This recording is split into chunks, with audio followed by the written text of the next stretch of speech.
കഴിഞ്ഞ ശനിയാഴ്ചത്തെ വീക്കെൻഡ് എപ്പിസോഡിൽ last elimination സമയത്ത് ശ്രീ മോഹൻലാൽ എലിമിനേഷൻ ലിസ്റ്റിലുള്ള 6 പേരെ സെലക്ട് ചെയ്യുന്നുണ്ട്.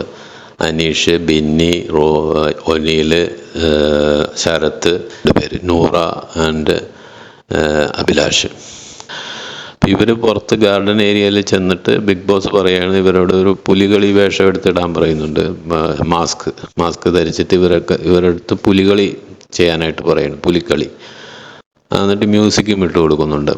അപ്പം ഇതിനു മുമ്പായിട്ട് ബാക്കി 5 പേരിൽ നമ്മളെ കാണിക്കുന്നത് അഭിലാഷ് എന്നിട്ട് ഹനീഷിനോട് ഓൾ ദി ബെസ്റ്റ് പറയുന്നതായിട്ടാണ്. അതായത് അവരുടെ ഉള്ളിൽ തന്നെ അപ്പോഴേ ഒരു വിചാരമുണ്ട്, അതായത് അനീഷ് എന്തായാലും സേഫ് ആവും, ബാക്കി ഉള്ളവർക്കാണ് ഈ ഡേഞ്ചറസ് സിറ്റുവേഷൻ മറികടക്കേണ്ടതെന്ന് അവർക്ക് നല്ല ബോധ്യമുള്ളതുപോലെ നമുക്കൊരു ഫീലിംഗ് തോന്നും ആ സമയം. ബിന്നി, ഒനീലൊക്കെ വന്നെത്ത്.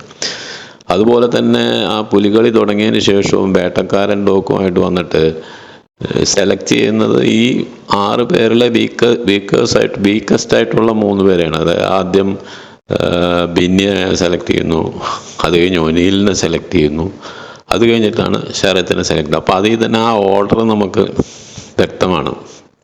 റാങ്കിങ് ഓർഡർ, അതായത് നമ്മുടെ വോട്ടിങ്ങിലെ റാങ്കിങ് അതിൽ തന്നെ നമുക്ക് വ്യക്തമായിട്ട് വരുന്നുണ്ട്. അവസാനം ശരത്തിനെ കൊണ്ട് പോകുന്നുണ്ട്.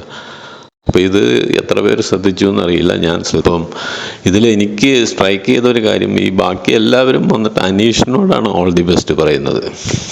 അപ്പോൾ അവർക്ക് ഉള്ളിലുണ്ട് അനീഷ് എന്തായാലും സേഫ് ആവും, നമ്മുടെ കാര്യമാണ് ഇനി കണ്ടറിയേണ്ടത് എന്നുള്ളത്.